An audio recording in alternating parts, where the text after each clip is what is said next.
Mesdames et messieurs, bonsoir et bienvenue au Grand JT, l'édition qui fait le point de l'actualité de la semaine. Nous débutons ce point de l'information par la religion.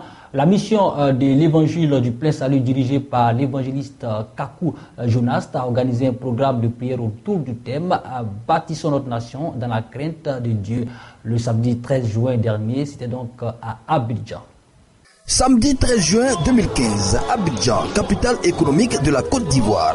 Un jour ordinaire qui pourtant restera gravé dans la mémoire des fidèles de la mission de l'évangile du plein salut comme une journée symbolique pour l'intercession de l'Église en faveur de la paix en Côte d'Ivoire à quelques mois des élections présidentielles. Ce programme de prière de la MEPSA, dirigé par l'évangéliste Kakou Jonas, a réuni le peuple de Dieu autour du thème « Bâtissons notre nation dans la crainte de Dieu ». Un sujet exceptionnel dans cette période qui s'annonce sensible pour la nation ivoirienne. Tu bâtis sans Dieu, tu as échoué. Si l'Éternel ne bâtit la maison, ceux qui bâtissent en vain. Tu bâtis un foyer sans Christ, tu le bâtis en vain. Tu bâtis des projets sans Dieu, tu bâtis ces projets en vain. Tu bâtis ton mariage sans Dieu, bien aimé, tu le bâtis en vain. Parce qu'on a vu des mariages, bien aimé, dans le début, les budgets sont allés à plus de 500 millions. Mais tu apprends 2 mois après qu'ils ont divorcé. Parce que tu n'es pas celui-là qui sème ce mariage.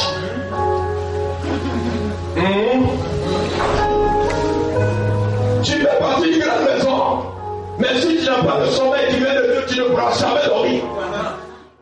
Ce moment de prière, de restauration et de proclamation prophétique en faveur de la nation a été l'occasion pour le lancement du ministère de la mission de l'évangile du plein salut. Des témoignages édifiants sur l'œuvre et le ministère de l'évangéliste Kakou Jonas ont marqué ce temps de prière. Gagner les âmes en Christ, mais aussi dénoncer et combattre les œuvres du diable, des raisons de plus pour l'évangéliste Kakou Jonas pour prier pour les fidèles et procéder à une séance de délivrance. Le centre de délivrance, au nom de Jésus, puisse la main de l'Éternel te visite. Que Dieu te fasse bien. Reçois sa grâce. Femme, reçois sa grâce. Tu vas d'ici restaurer. Ce temps de prière dédié à la nation ivoirienne demeure un acte fort pour la paix en Côte d'Ivoire. Au-delà de la prière, ce fut un appel aux autorités et au peuple de dédier le destin de la nation au Tout-Puissant. Heureuse la nation dont l'Éternel est Dieu. Même après les élections, la bénédiction ne sera pas ôtée. Mon âme ne sera pas ôtée. Nous vous proposons quelques témoignages sur l'œuvre de l'évangéliste Kakou Jonas. Ce soir, aux côtés de pasteur Jonas, se justifie par le fait que depuis 10 ans, il me soutient par cette prière. Grâce à cette prière, il m'a sorti du maraboutage, une pratique que j'avais dans le passé. Et aujourd'hui, en raison de son assistance spirituelle, tous les dimanches, je vois à la maison, je marche dans la voie de Dieu. Ma vie a changé. Je suis serein dans la vie. Rien ne me fait peur. Mon avenir, je n'ai aucun doute sur mon avenir en raison des prières du pasteur Jonas font toujours pour moi. Le Seigneur l'a utilisé pour les enseignements qu'il donnait les dimanches. Il se disposait pour notre famille. Et ces enseignements nous ont fait du bien. Alors, je voudrais, au nom de mon époux qui n'a pas pu faire le déplacement, au nom des enfants, de tous ceux qui habitent la maison, lui dire merci. Moi, merci du fond du cœur. Aujourd'hui, je suis fier de lui. Parce que la telle maturité, au nom du Seigneur, et qui nous, personnellement, a l'aime cette écriture. Aujourd'hui, je suis présent et il a voulu que je puisse donner le message. Je suis bâti la nation dans la crainte de Dieu. J'ai tablé sur 4 points dans lesquels il fallait investir pour avoir la bénédiction de Dieu dans une nation. Dans ce point de l'information, revivons la 15e édition du Kairos, programme de prière organisé par l'apostolat catholique d'évangélisation Sacerdoce Royal. Revenons sur la clôture de cette édition.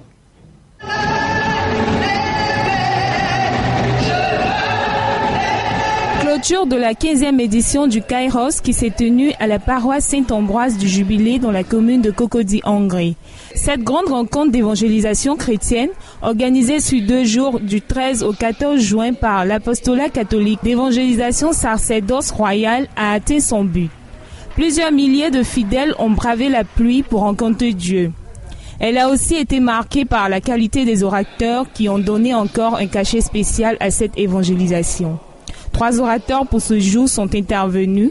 Au nombre de ceux-ci, le modérateur Marcel Blé a exhorté le peuple sur le courage de rendre compte de sa foi au monde entier. Dire la parole de Dieu sans compromission et sans compromis.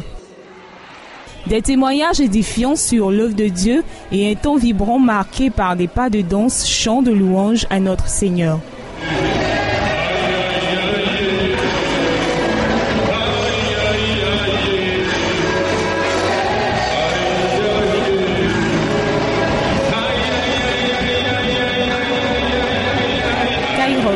Ton favorable de Dieu pour cette édition s'est terminé en beauté. Que Dieu vous bénisse.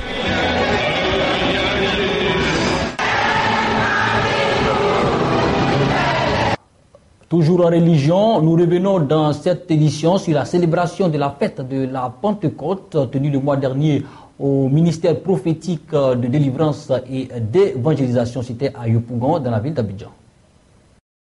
À l'instar de toutes les communautés chrétiennes évangéliques du monde entier, la cité d'Orée a aussi célébré la fête de la Pentecôte ce dimanche 24 mai 2015 à Yopougon, au siège de la dite communauté chrétienne évangélique. Ce culte dominical, en plus d'être un culte d'adoration, était aussi et surtout un culte de réjouissance, car les filles et fils de la cité dorée commémoraient la date anniversaire de la venue du Saint-Esprit.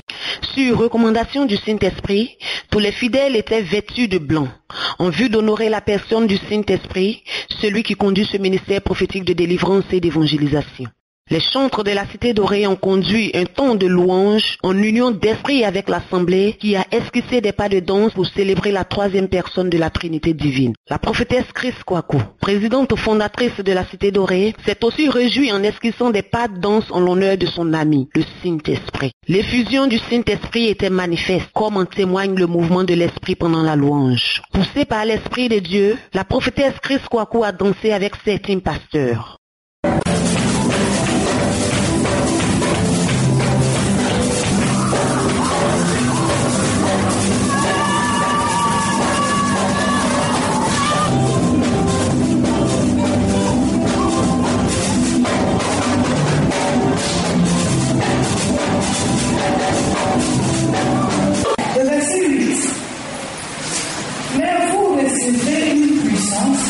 Le Saint-Esprit survenant sur vous, et vous serez mère à Jérusalem, à Judée, à Samarie, et jusqu'aux extrémités de la terre. En Actes 1, verset 8, il est écrit: mais vous recevrez une puissance, le Saint-Esprit survenant sur vous, vous serez mes témoins. C'est ce que les fidèles de la cité d'Orée ont vécu ce jour-là. Ce fut le déversement de la puissance du Saint-Esprit sur son peuple.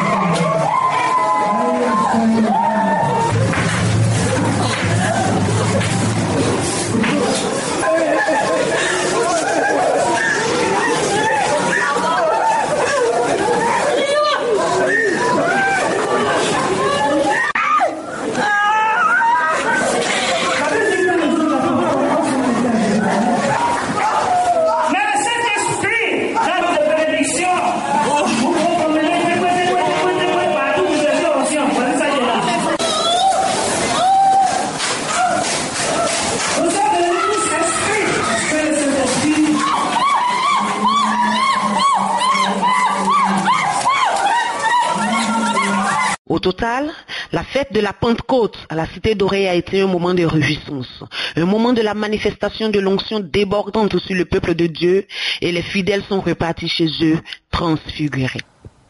Nous ouvrons la page société de cette édition. L'ONG internationale Association Tabita Assistance France-Afrique, dénommée ATAFA, a procédé à l'ouverture de son bureau en Côte d'Ivoire. C'était le samedi 13 juin dernier.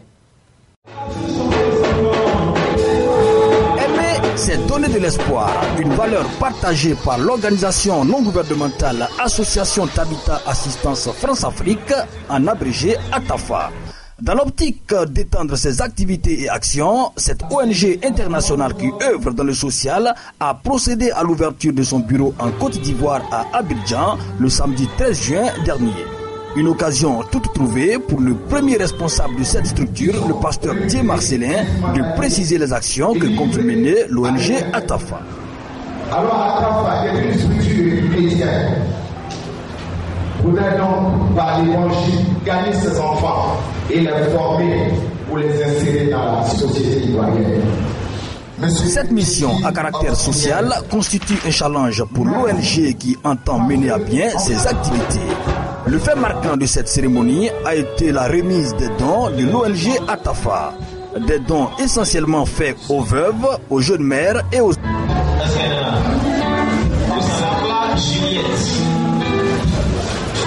Installé dans l'Hexagone, l'ouverture du bureau de l'ONG ATAFA en Côte d'Ivoire traduit la vocation de cette structure, donner de l'espoir aux défavorisés de France et du continent noir.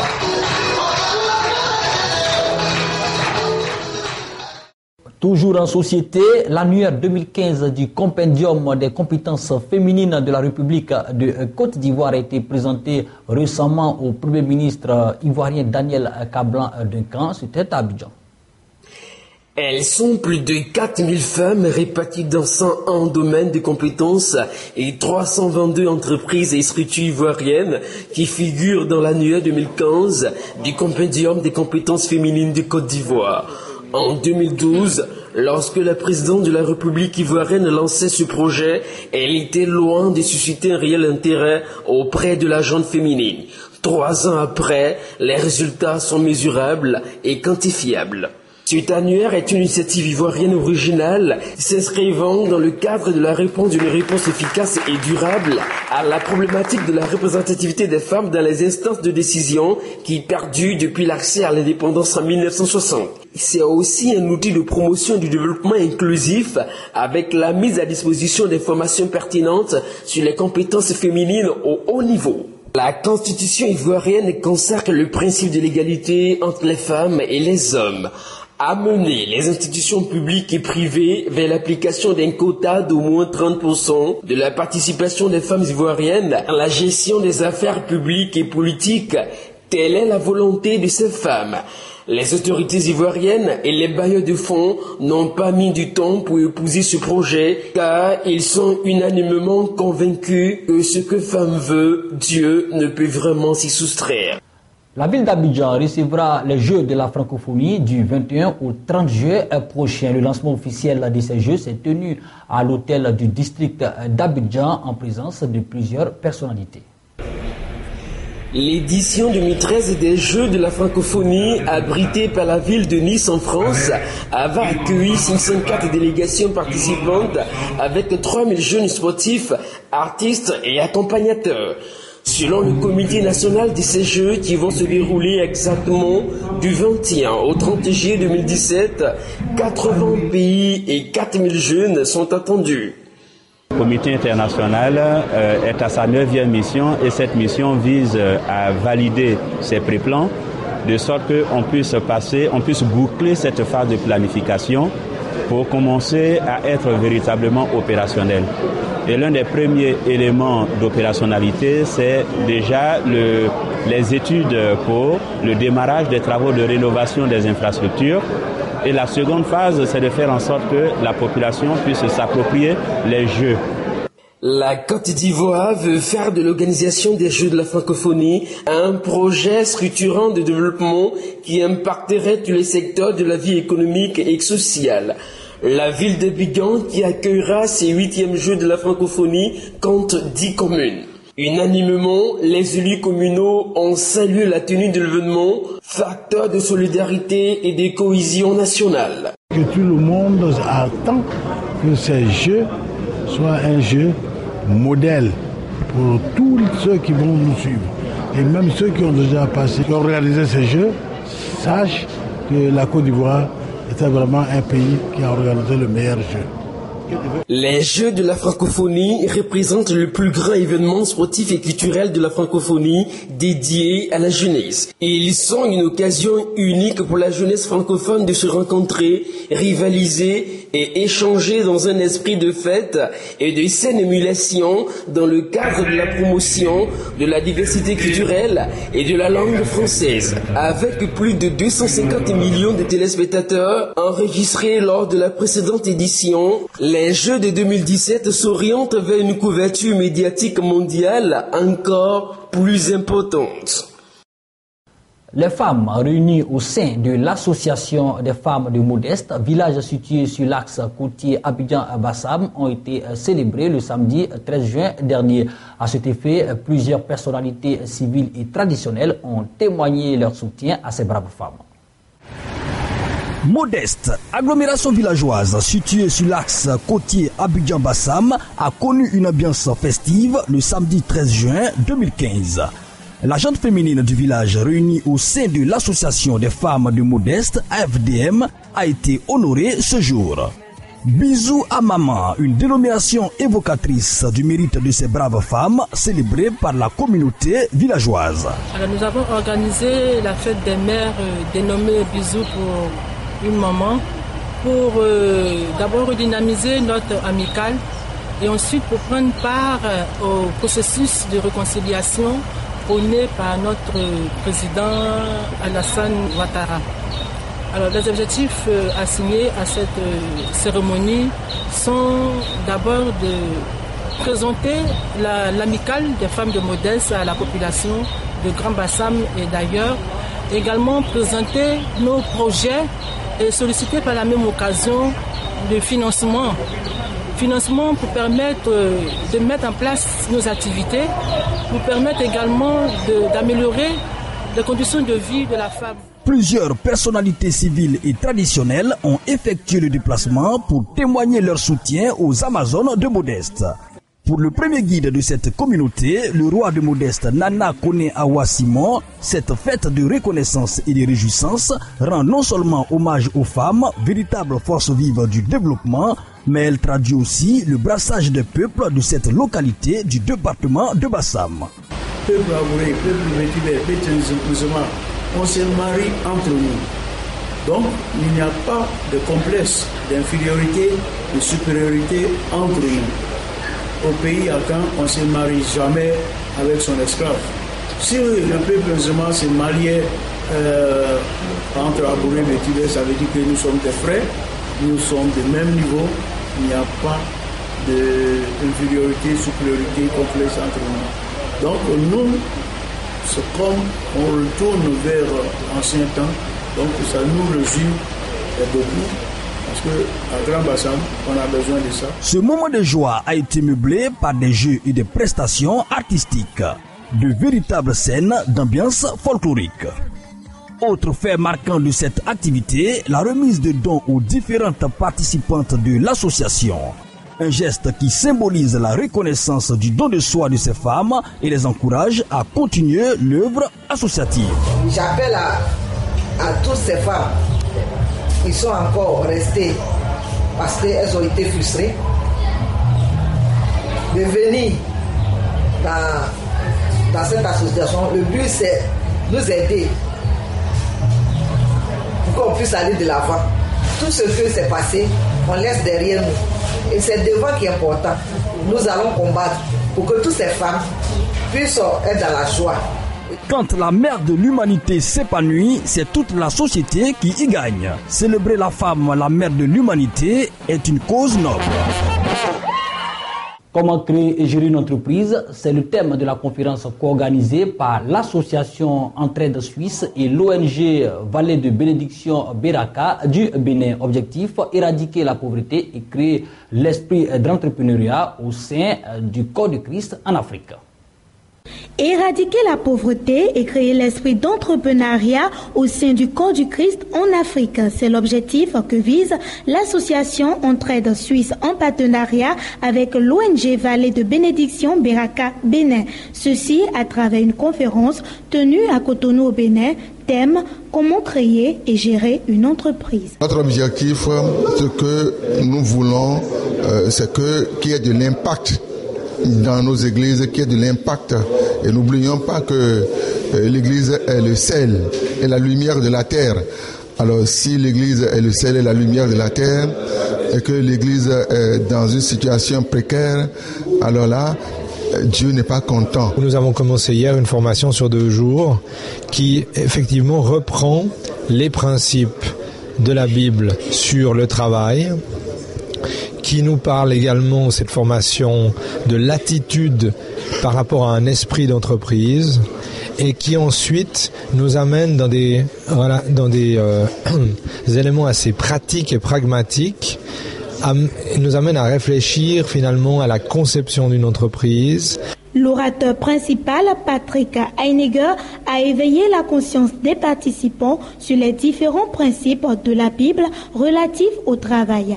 À la fin de cette conférence de 2 jours, les participants retournent chacun avec l'ouvrage Aide Conseil, créer et gérer une entreprise, écrit par Jacques Daniel Rochat.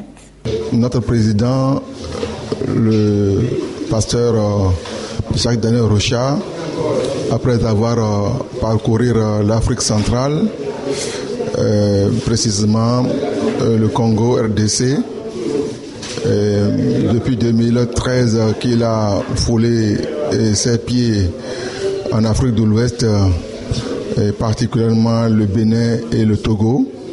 Son constat est que toutes les conférences qu'il a organisées avec nous, en écoutant les différents pasteurs, il a vu qu'il faut écrire un livre pour aider l'Église. Le livre-là est donné à chaque participant pour que, après, qu'ils puissent revoir un peu le processus qui pourrait les amener aussi à créer l'entreprise dans la quiétude. L'association Entraide Suisse assure la formation pastorale et économique ainsi que l'acheminement du matériel médical vers les destinations africaines. Prochain cap est mis sur le Togo pour une autre séance de formation. Nous débutons la page internationale de cette édition par l'actualité au Madagascar. La justice malgache a rejeté samedi la demande de destitution du président en exercice votée par l'hémicycle. Nouveau chapitre de la crise politique qui menace de déstabiliser ce pays pauvre 18 mois seulement après le retour à l'ordre constitutionnel. Je demande à tous de respecter l'état de droit et je ne tolérerai pas une autre atteinte à cet état de droit.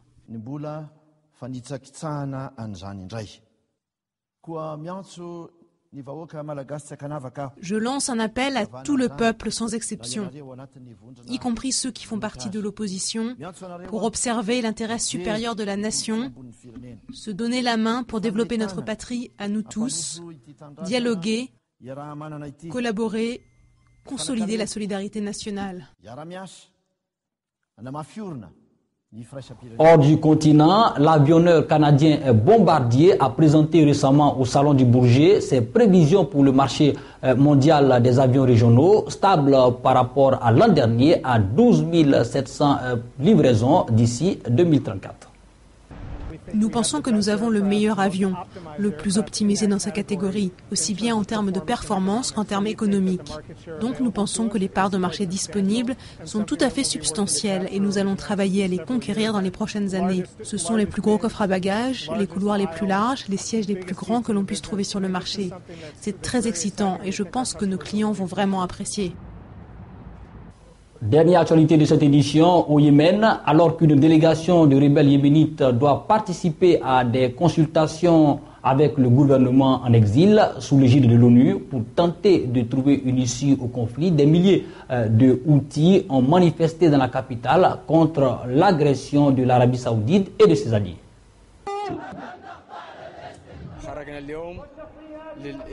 Nous défilons aujourd'hui pour prouver que nous résistons. C'est le message que nous envoyons aux pays arrogants qui nous agressent. Leurs roquettes, leurs chars et leurs canons ne nous font pas peur. Nous sommes dans notre pays et nous en libérerons chaque recoin, dès maintenant ou dans le futur, si Dieu le veut. C'est ici que prend fin ce point de l'information hebdomadaire. Merci de nous avoir suivis et bonne suite de programmes sur Béni TV.